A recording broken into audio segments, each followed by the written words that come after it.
Well, good morning. I'm Marcia Conant. I'm the Southeast Regional Consultant for Wisconsin Literacy, and we are very glad that you're with us today for Encouraging Authentic Student Writing, sponsored by Wisconsin Literacy. Wisconsin Literacy is a nonprofit statewide coalition of 81 literacy agencies. We strengthen literacy statewide through expert training, personalized consultation, health literacy, workforce connections, and advocacy.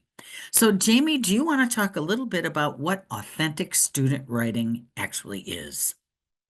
Yes, I do. Thank you, Marcia. My name is Jamie Cobes. I am the manager of tutor training and digital literacy for Wisconsin Literacy. And as you can see in the title, we use that expression authentic writing. So we just wanted to frame our whole session today with the definition of that. What we mean when we say authentic writing is we are giving learners a real life context and a purpose for writing. And at some point in the writing process, there is also a real audience. So it's the tutor or the instructor, but that audience also goes beyond that. We have divided this session into two parts today. So the first part, we have a panel of 3 of our member organizations. So those panelists will be speaking about how they encourage authentic student writing. And then I'll come back for part 2 and tell you about an online resource called the Change Agent. Okay, thank you, Jamie. I'm pleased to just jump right in and introduce our presenters. The Wisconsin member panel includes Jennifer Peterson from Literacy Network. Jennifer, if you just want to wave your hand. And then Sarah Minkowski Latham from Hanan. Sarah, give them a shake of the hand. And then Dawn Lewick from Literacy Chippewa Valley. So we're going to begin with Literacy Network, with Jennifer talking about what they do for authentic student writing. So Jennifer, feel free to share your screen and take it away. I think we got Dawn coming first, Marcia, right? Oh, I'm sorry. Yes, Dawn. I had the order wrong in my list. Okay. Hi, everyone. I'm up in Eau Claire, and I know Shannon said she has -2. I have -5 on my phone. Yeah, so I work for Literacy Chippewa Valley, and let me go ahead and share my screen here. Thank you. Hey, does that look good? Okay. It's good. There it is. Okay, thank Okay, you. perfect. So we serve students who are incarcerated in the Eau Claire, Chippewa, and Dunn County jails, along with doing ESL here at the office. We work with like the immigrants and non-English speakers as well. But my role is primarily in the Eau Claire County Jail. And the people that I work with personally are often in there anywhere from just a couple weeks to I have somebody who's been in there almost 3 years now. And it just kind of depends on what they're waiting on, sentencing or probation or whatnot. We work on a range of work skills and personal development and also HSED. And one of the things students can work on is creative writing. And I personally love the creative writing. My students love that they can express themselves in a variety of ways. We take anything they want to write about, whether it's a true story about their past, whether it's a completely silly story that they've made up, or poetry. They've been liking to write rap songs. I had one lady who really, she journaled in the form of prayer, and it was beautiful, and she did some artwork along with it. So it can really be anything that they choose to create to release like some feelings onto the paper. And that's what it's become, is really just kind of therapeutic for some of them. And oftentimes when they're reluctant and they're like, yeah, I'm not a writer, but I'll give them the prompts and say, okay, sit on it overnight and think about it. And they'll come back with like 3 pages of writing. And so it's so exciting. And then they're like, it's really kind of fun, to make something up. And so it's kind of cool that they feel like they can create something, and often they're not even very confident in their writing skills at all. So it kind of helps that as well. And then, here, so we this year already, since July, have served 150 students in the Eau Claire jail. And in our last 2 years of publications, we have had over 90 authors in our books, which is what we do with all of our writing. Is we put their writing together every year into a book we call Celebrate Writing, and I'll have some photos of that in a second. These are just kind of the documents I give them when we start out. There's a release form that they're okay with being in the booklet. And then I'll give them some prompts because some of them don't just have something they would like to talk about or write about. So I'll give them just some poems with the rules of the poems or some story prompts, just a couple pages of things to kind of get them going. And then they start creating, and a lot of times, like this one in the middle of the screen, if you can see it, trapped inside my cell all alone.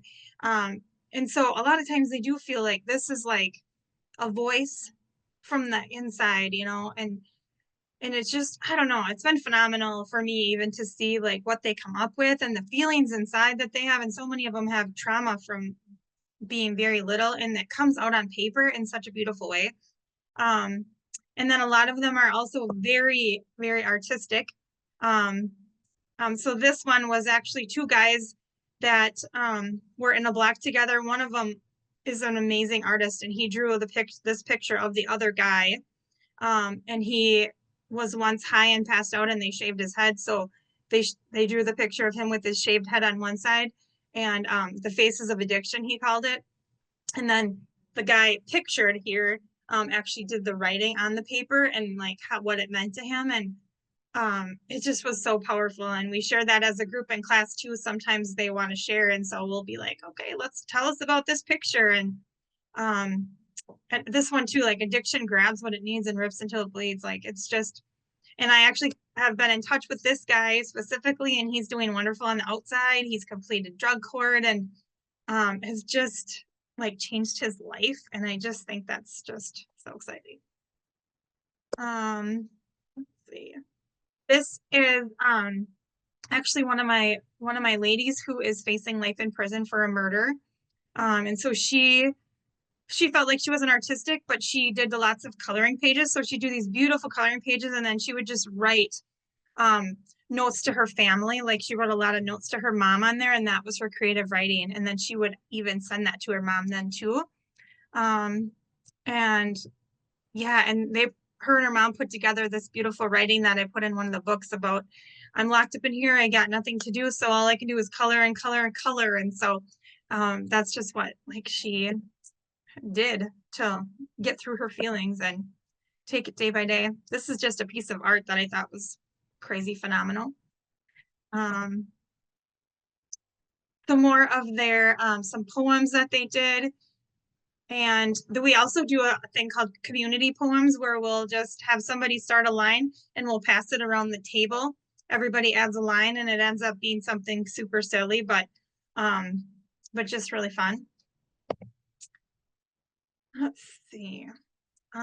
So this actually, this is the one lady who did her writing as prayers. This just happens to be some poems that she also wrote. So she would draw something like this picture on the left, and then she would journal right on there and have how she's feeling and her prayers to God, and just incorporate that all on her picture.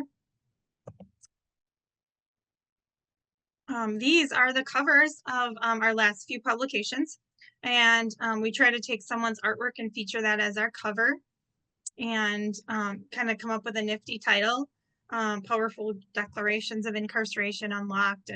And they're so excited to see that their stuff got published. They're always asking me, am I going to be in there? And I'm like, you'll be in there unless it's inappropriate. So they're so excited. And then in the summers when we work on getting them all typed up and stuff. And so I'm like, okay, here's my email. If you're not in jail, get a hold of me and I'll get you a copy. So I tell them, if you're in the book, make sure you get your own copy. And they're so excited to share that with their family and stuff. And they just feel so like, I completed something. I am like, you know, almost like famous, like I'm in this book. It's just really neat. And this is just an example of some of the guys like being excited about learning and making the best use of their time. So yeah, it's exciting. And I appreciate the time and sharing what we do. Thank you. Kimberly, is there anything in the chat for Dawn?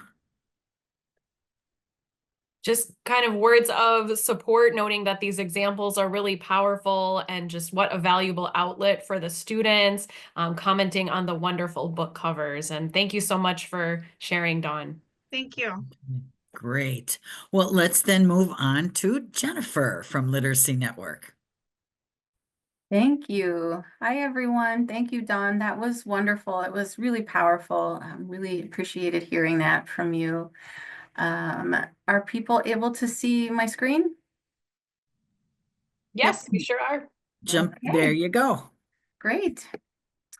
I'm Jennifer Peterson. I'm at Literacy Network in Madison, and I have some examples of authentic student writing to share with you, specifically related to student leadership. So we have 2 student groups right now that are fairly recently developed, one in fall 2024, one in fall 2023, one in spring 2024. And I'll share with you how we've been engaging them in authentic writing in their roles as leaders and advocates for adult education. So our Student Leadership Council, which we started October 23, meets monthly. It has about 12 to 15 members.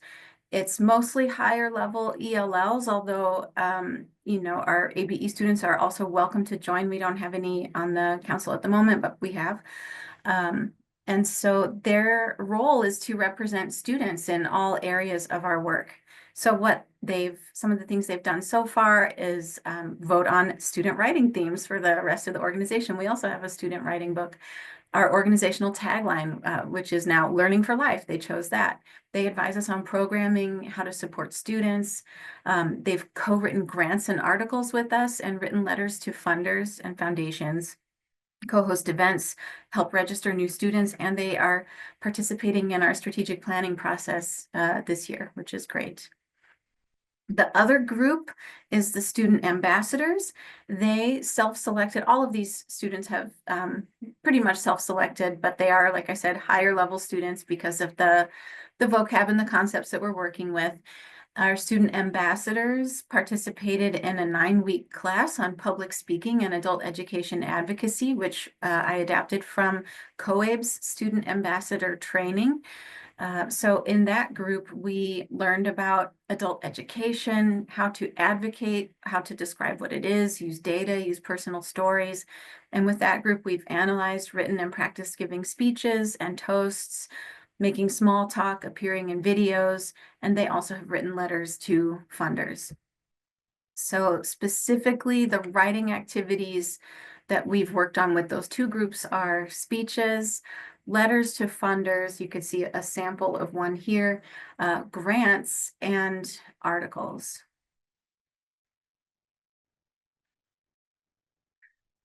So just a few thoughts about facilitating strong student leader writing. The first is to choose a goal where they can have a real impact. And I think Jamie touched on that when introducing this panel. But we wanted to make sure it was a real audience. It could really make a difference. And we always want to come back and let them know what the outcome was. So I think that that's really important for keeping the group motivated, keeping them coming, and letting them see their impact is super important. So another thing that's really critical is pre-writing. So most of you who've been teaching know how important this is. Context is going to be really important. A lot of students don't necessarily know the ins and outs of how a nonprofit operates on the fiscal side or what our grants look like. It's a side of our work that they might not have encountered. So we give that context. Why are we writing this? Who's the audience? Usually start with some guided discussion around the content to get ideas flowing and sort of develop the picture a little bit more. So often we'll do, talk about it in a full group, put them in small groups to talk, and then let them share out again in the full group so that you can either affirm or slightly redirect where they seem to be going with their understanding of what we're doing. Showing them examples of the structure of what we're writing is really important. It helps so much to have a template or have examples to read and analyze. So we'll spend time doing that before we even write.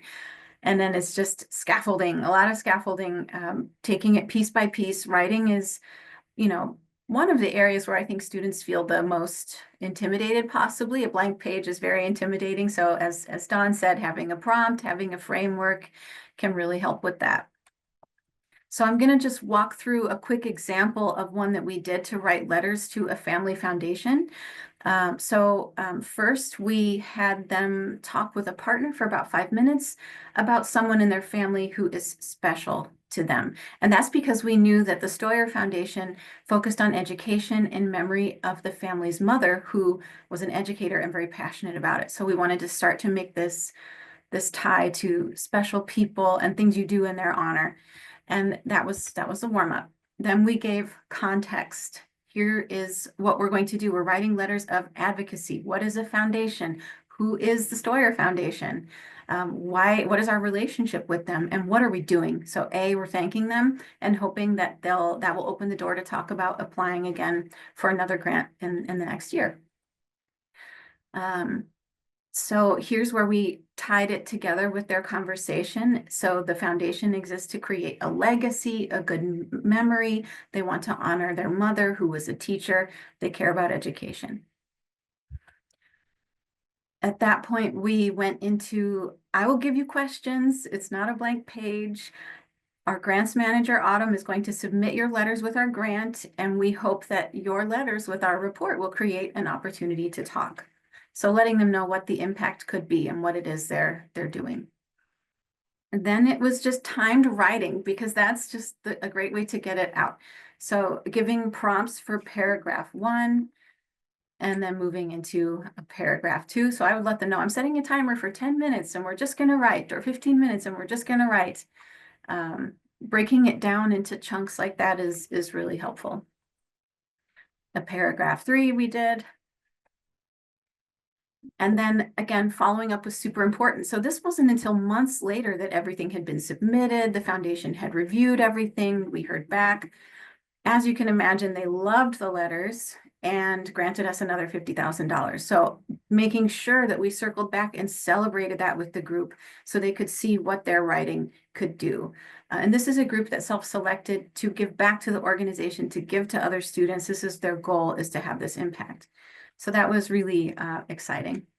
A couple more notes here. Co-writing grants is something we've done recently. So we had our grants manager come to the Student Leadership Council's monthly meeting, and the students wrote answers to common grant questions about student needs, student goals, student motivations. They're the experts.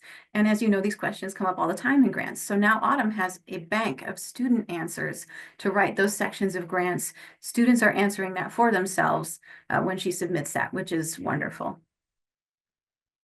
And also wanted to share that we recently collaboratively wrote a reflection on the theme Adult Education Is for the Spring COABE Journal, which isn't out yet, but look for it. You'll see our students work in there. So because you were only allowed to have one author or two authors, Mona and I, my colleague and I, are listed as the authors, but it's framed as a facilitated conversation. We mention all of our participants, the students by name, and we listen to their conversation and pulled this together. It's peppered with their quotes, and we were not sure if it would be accepted because it's kind of an unusual format and it's a journal, but they did accept it for publication. So that's going to be coming out. And then we're starting a new student ambassador cohort this spring, and they're planning to submit writing to a pro-literacy publication as one of their capstone activities. So maybe we'll have something in that publication as well. That's it for my notes. Thank you for listening, everyone. Really appreciate it. Thank you, Jennifer. Kimberly, anything in the chat for her? Nothing in the chat so far, but feel free to, oh, I see, Ashley's raising her hand. Ashley, would you like to go ahead? Sure. Thank you, Jennifer. It's good to see you. I just had a comment. All of this is wonderful just, I love not only the ideas, but the practical steps you take to help students, gather all of their thoughts in writing and grow in their skills. But I just had a comment. I noticed that one of the topics involved in this is small talk. And I thought, they aren't the only ones who could use some training in small talk. So, but yeah, this is excellent. So good. thank you so much for sharing. Yeah, thank you. Yeah, small talk is, as I was putting that together for them, I was like, oh, this is helpful. It's less intimidating when you break it down. Thank you. Thanks, everyone.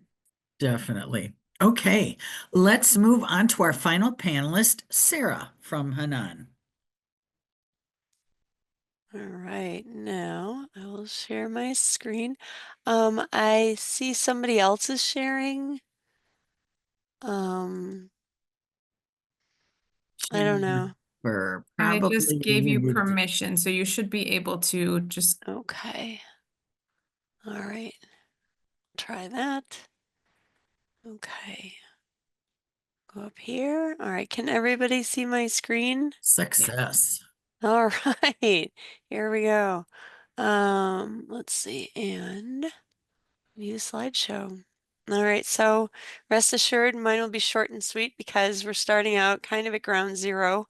But I think it's a wonderful idea, and I want to run with this. So, thinking about how we can encourage authentic writing with our clients or newly arrived refugees, again, for them to take out in not beyond the classroom into the workplace and who knows where. So we'll go over here. So we, again, if you're not familiar with us, we are a refugee resettlement agency.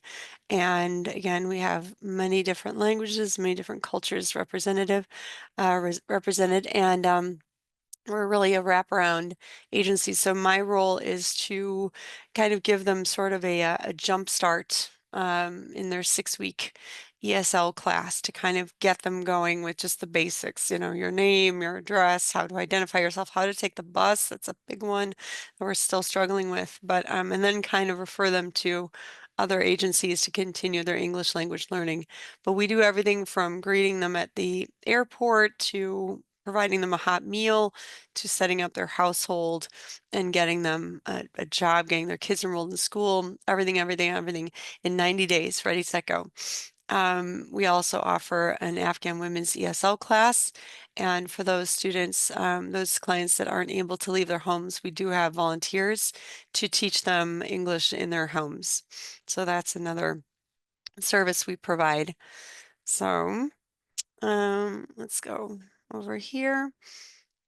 And so again, the idea, like, well, as a writing teacher, I've basically taught the spectrum from K4 through senior emergency preparedness programs, the full spectrum.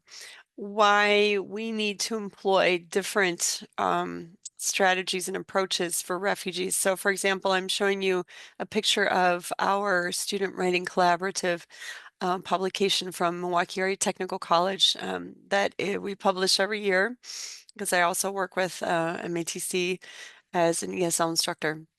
And why would our initiative even be different from MATC's?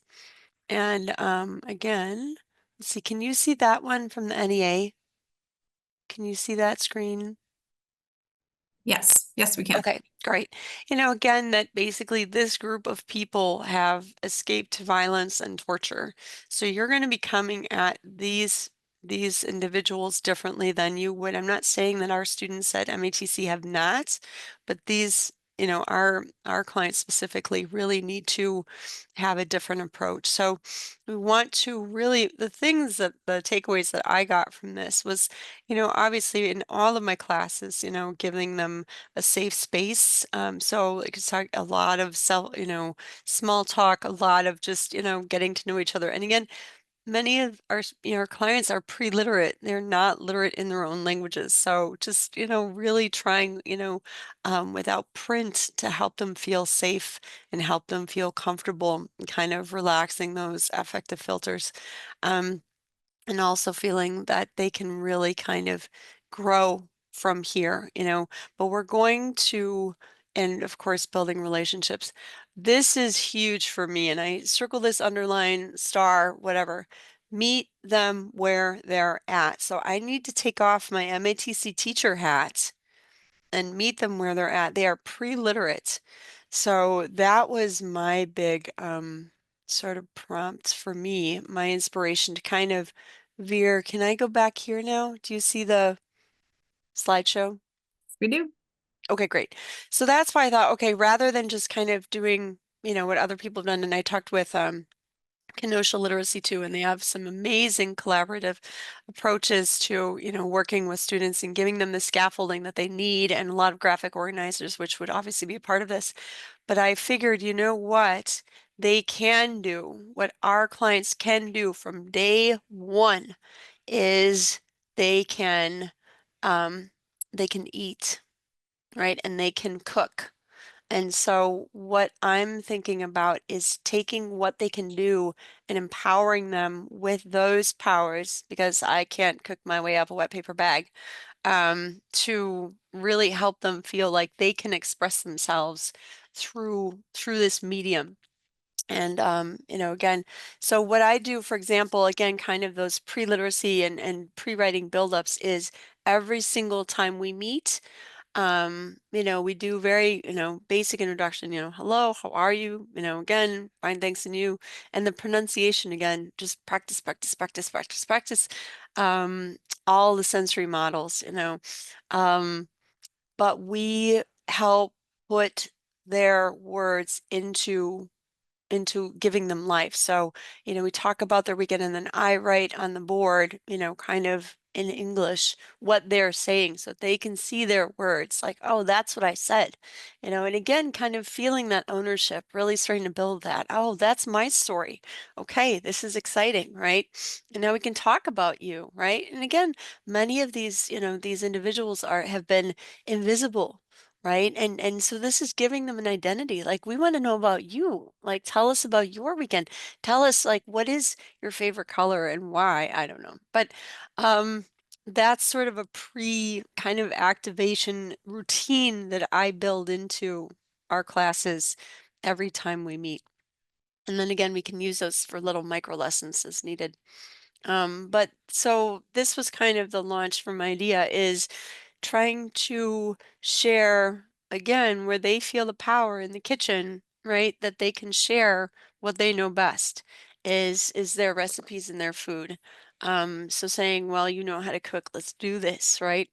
And so we've done this years ago, in because I'm a dinosaur, so we had like the runoffs and everyone to write it down, and then you have the copies, and many trees died in the making of our recipe books.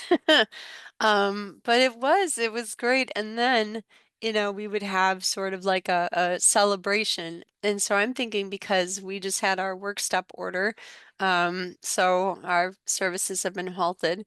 But, as the Literacy Network was saying, we can ask people for help. And that's one of my superpowers. And so thinking that we could have sort of a gathering with the students, and the dishes that they make as a fundraiser. Talk about authentic, like, this is the food that they made for you. Open up your wallets, folks. So anyway, and I know this has even been done before. I think in Milwaukee they've done this a couple times, so that's why I'm gonna work on that idea. But this was also an inspiration. I was actually approached by the MATC Times earlier in the fall about Hispanic Heritage Month, and saying, hey, can you share some recipes with your students? And we did, and they were just thrilled. Like, Carla was like, oh my gosh, like, look, my bag, that's mine. And I was like, yeah, that's yours.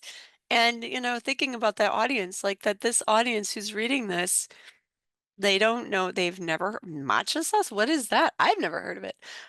So really getting them excited and saying, you can do this, and helping again build that confidence. So But the big takeaway for me was, meet them where they're at.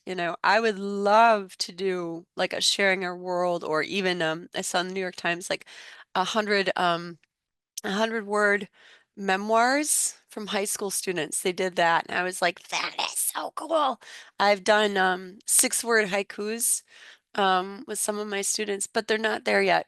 They're not there yet. I think that's like the dream, but for now, doing these recipes, maybe having them do like a little background sort of, story. And again, we can, elicit that language. Again, lots and lots and lots of pre-writing activities, the graphic organizers, scaffolding, sentence starters, all of those things, the brainstorming, the think, pair, share, all of that to build to this. But that is my beautiful dream. So we'll see if it happens. But thank you.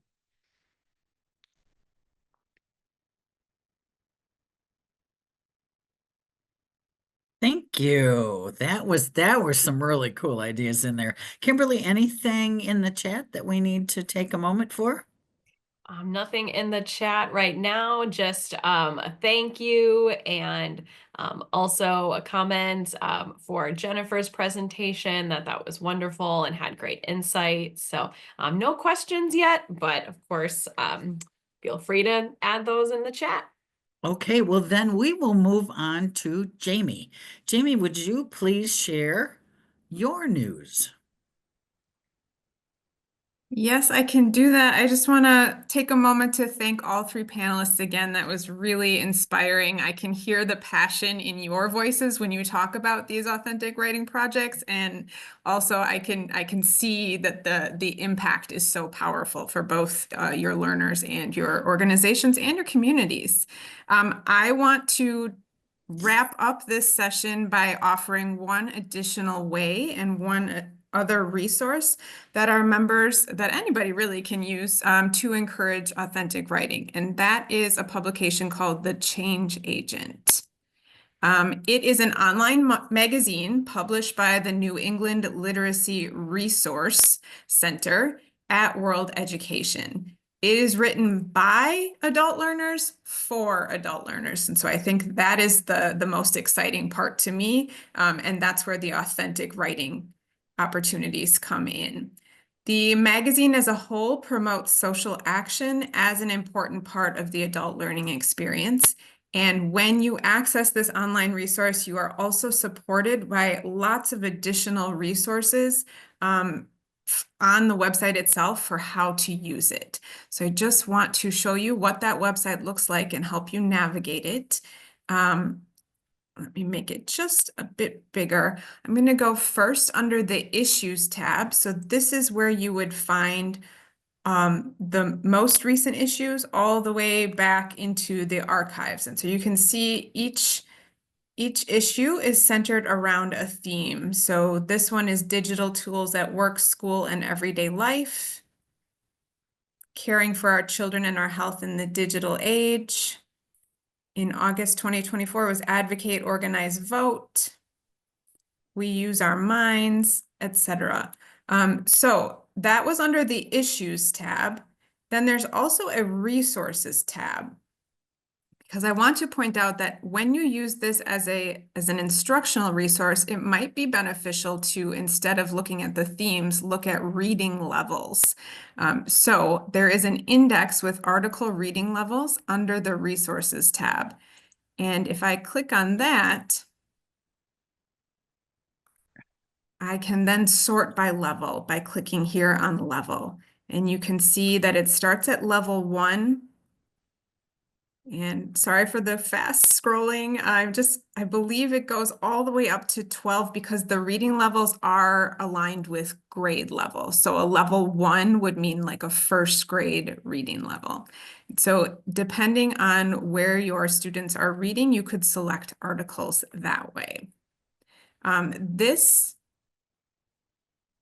The resource page, I want to point out, you need a paid subscription to access a lot of the most current issues. But on the resource page, if you do not have a paid subscription, there are lots of free articles and free lessons to go along with those articles. Incidentally, if you are a Wisconsin Literacy member, we do have a paid subscription. And if you are interested in using this resource with your learners, you can contact your regional literacy consultant, your RLC, and they can give you login information. So I'll just quickly show you what it might look like first to use this as a reading resource. I have an example article here that comes from one of the most recent issues, and the article is called "We Need Rules." One thing I like about the Change Agent is that they offer you lots of different ways to read with learners. So there's an online text format. Many of the articles have an audio format. If you could use a PDF instead of going to the online website, and if needed, you could print that out. And then some of the articles are also in Google Slide format, so you can use them as a teaching material and go through the slides. So I will show you an example of this article. It's called "We Need Rules." If you do it as an online article, often it starts with before reading activities, and then the text. These arrows here are for the audio version, so I could play sentence by sentence. And then at the bottom, there's an after you read prompt. And then you can see here that there is a bio for the author. So this author is in an adult education program.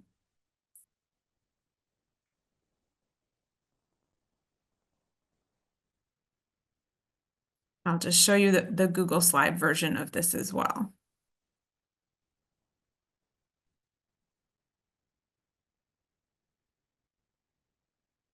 So the editor has taken the article and the activities and put them on slides for your teaching purpose. And often they're supported with illustrations then too. If you're like, why did I choose this one? It is a really interesting introduction. It kind of grabs your attention. I'm going to get a beer for Gustavito, I said to my wife. Gustavito is our 5-year-old grandson, and my wife takes care of him. Are you nuts? She shouted. He's only 5 years old. Why can't I give him a beer? You give him a cell phone to play with, and you don't control what he sees on the phone. For me, it's the same thing, I told her.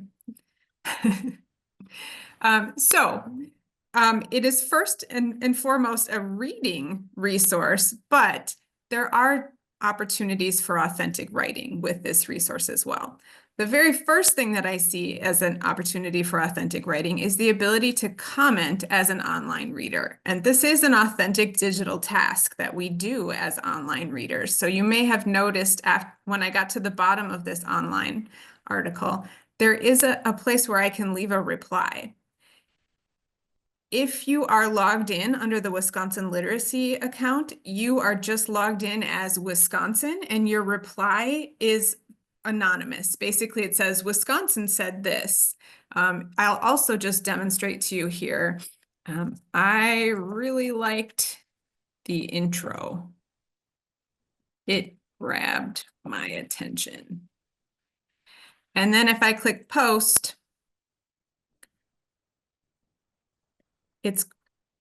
well, typically it waits for the administrator to approve the comment, but I've been approved immediately. So then you can see it here, and future readers who come to this article will also see my comment. And so in that way, if you're having students do this, you can let them know that they have an audience for these comments. Not only is it the author, but also any other readers.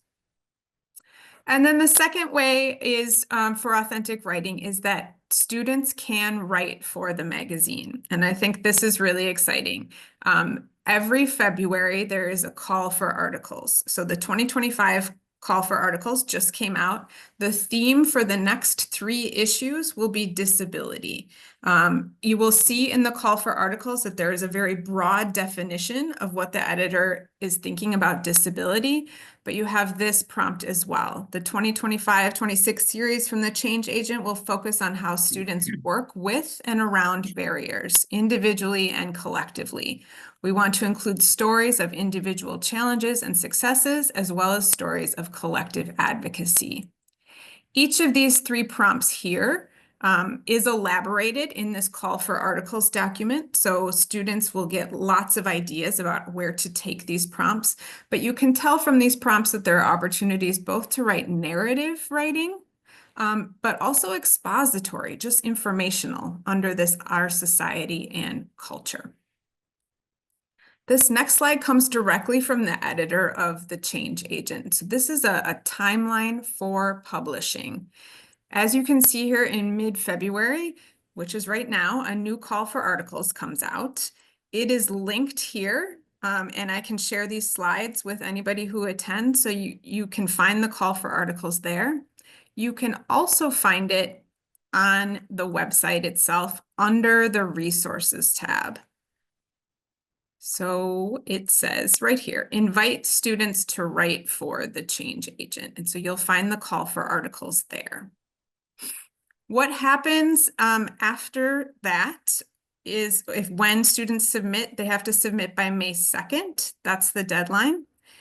Between June and July, acceptances and rejections go out. So they'll know by July if they'll be published. And then if they're accepted, that first issue, they could be published in the first issue, the second issue, or the third issue in the series.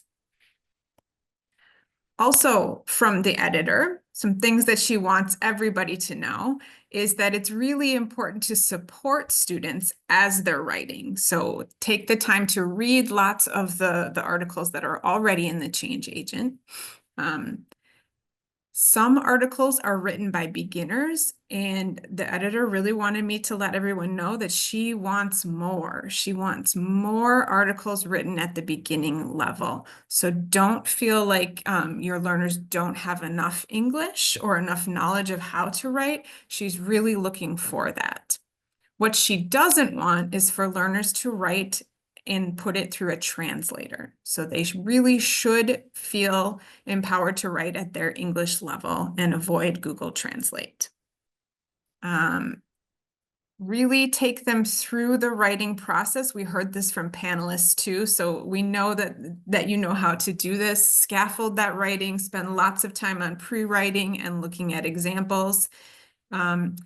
And then to remember that many students will receive rejections. I like to put a positive spin on this. When you receive your first rejection, that is what makes you a real writer, right? And then you just move on from there.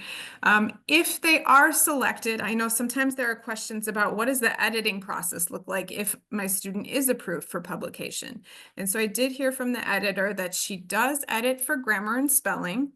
And sometimes she will prompt a student writer for more information. So there is an editing process that's more back and forth, where she's asking the student writer, can you say more about this? And then they have the opportunity to make some edits to the content as well, not just the grammar or the spelling.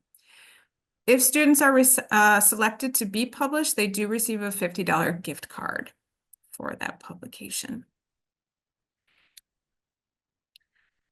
So that is the information that I have right now about the Change Agent. I did see the chat was active, but I didn't get a chance to read it. Kimberly, anything that I can answer? No, I think just more positive comments on that this sounds like a great resource for classes with many reading and writing levels. And also a comment that someone is interested and will just need to contact their RLC for that. I think Sarah, is your RLC Marcia? Great. So you two can be in touch about that. Thanks, Jamie. That's all.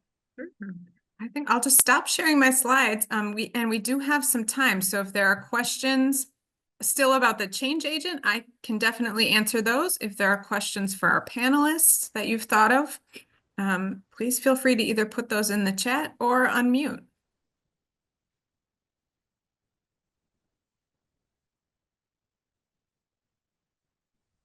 Shannon. Question I from see your hand Shannon. is up. Yep, So go I have for it. I have a question from our panelists. When you print your books, those of you that are doing any printing, do you receive sponsorships for the cost of printing your material?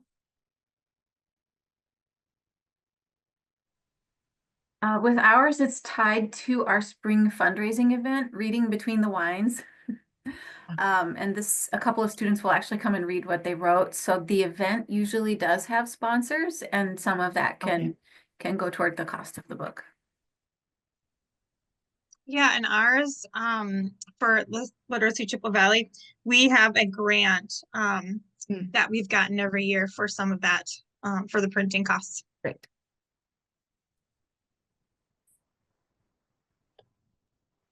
And Jamie, there is a question in the chat. How much information is included in the change agent about student authors?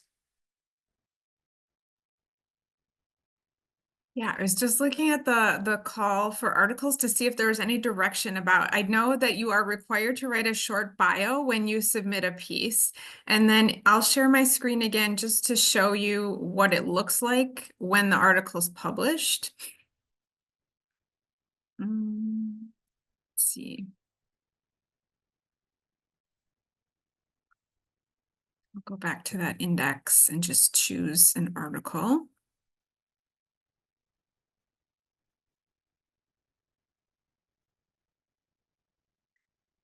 So sometimes we get a photo and often then we just get a bio. And so this is a very short bio, but Doris Smalls is in the pre-GED class at Literacy Partners in New York City.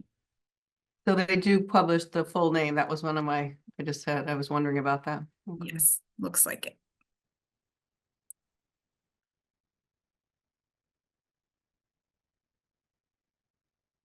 Other questions or comments?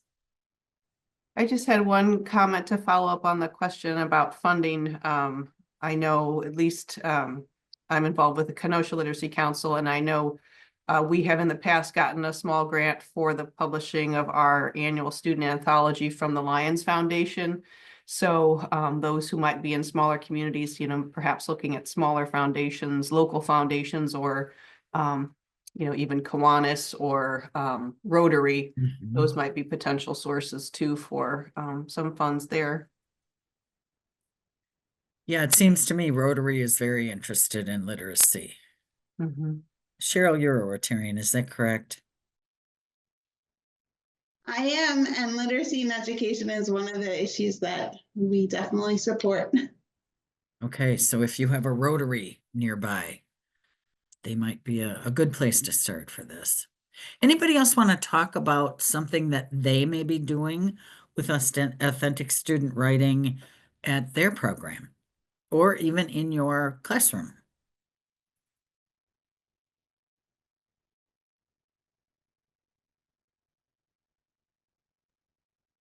Sorry, I don't need to talk all the time, but because this was new at Kenosha's annual student anthology celebration last month, in December, you know, students certainly come up to the podium if they choose to and share their writing with those in the audience, which is always wonderful. But this year we had a small group of students performing a dance from they're from Columbia, and so they performed a traditional dance as part of that event. And that was something that I hadn't seen before, and I've been going for many years. And that was just really, really exciting, and you know, another kind of variation on student writing. It was their, you know, expression through dance. So so that was really neat. Thank you, Cheryl and Cassie.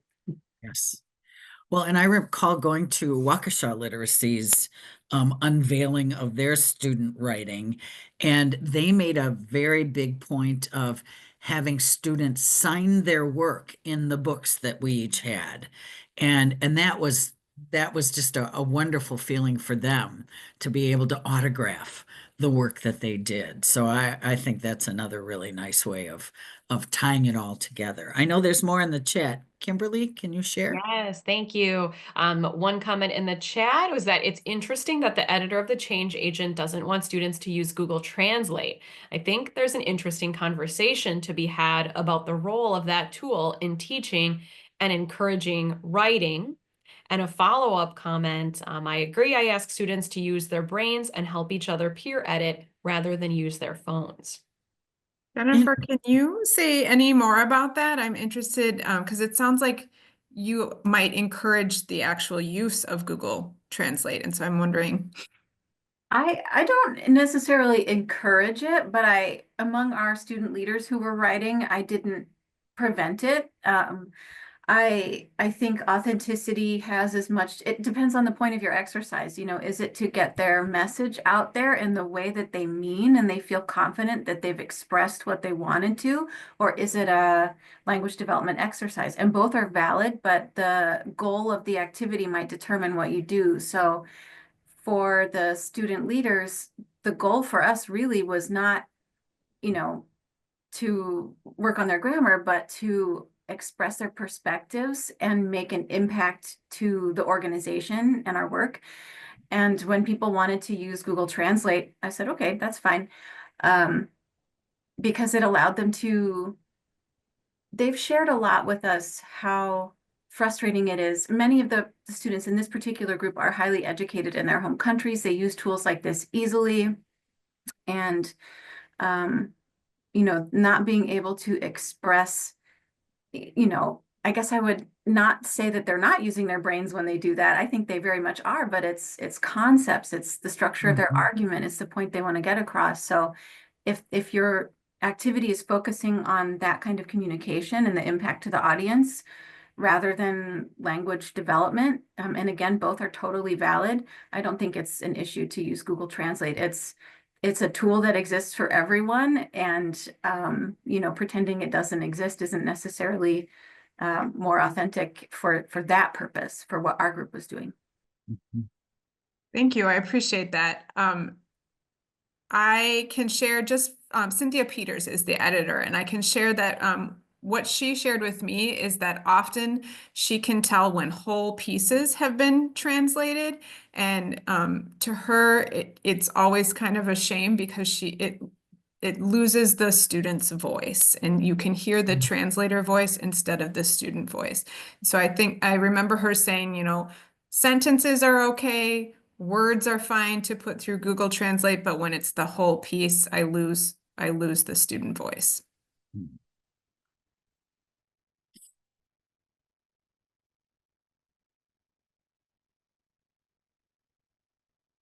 Anyone else?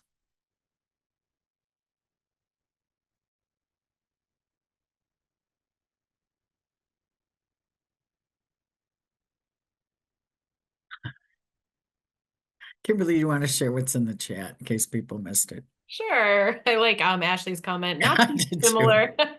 Not too dissimilar from overusing ChatGPT. It's a great tool, but yes, can be tricky. Sarah just shares, you know, showing students how to use dictionary apps for looking up words. Another comment that it can be frustrating for students educated in their first language, having difficulty expressing their ideas. Absolutely. And I just wanted to Maybe, know, just to add one more thought, you know, when we had our student writing book and we were developing it at Literacy Network, we used to just tell the tutor, oh, don't correct what they've written, like it's beautiful as it is. And we discovered that actually students had a lot of anxiety and sometimes shame about whether their writing was correct or looked good. And it made me realize we were coming at it through the lens of what we wanted to see and not what they wanted to express. So that's, you know, kind of where that different angle comes from. Nice. That makes sense. Thank you for sharing that. Shannon, were you going to add something? oh, I was just going to add that one of the things with, you know, being able to access the resources is that you can search on, there's so many different topics that you can kind of pull from, and then you get, you know, another voice of another, you know, they're just really good resources out there that you can go take a look at and pull from back articles and everything. So just wanted to note it's another good resource. Absolutely. Well, I think we've come to the end of our program. So I want to thank our panelists so very much for all of their insight, and Jamie for this fantastic session.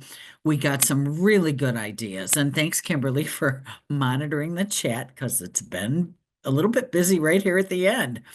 And I want to thank you for attending Encouraging Authentic Student Writing.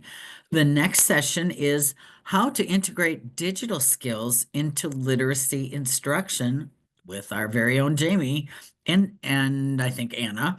And that begins at 1 o'clock. So you'll have a little bit of time to enjoy some lunch. If you enjoyed this session, please join us for the big share. on Tuesday, March 4th. It's a fun day of virtual events and online giving that allows Wisconsin Literacy to offer this kind of programming. So again, thank you so much for joining us. Watch for an email with information about this session and also a way to get at the survey that we're asking you, or you can use the QR code that you're seeing now. So again, thank you all so very much, and we'll see you at 1 o'clock.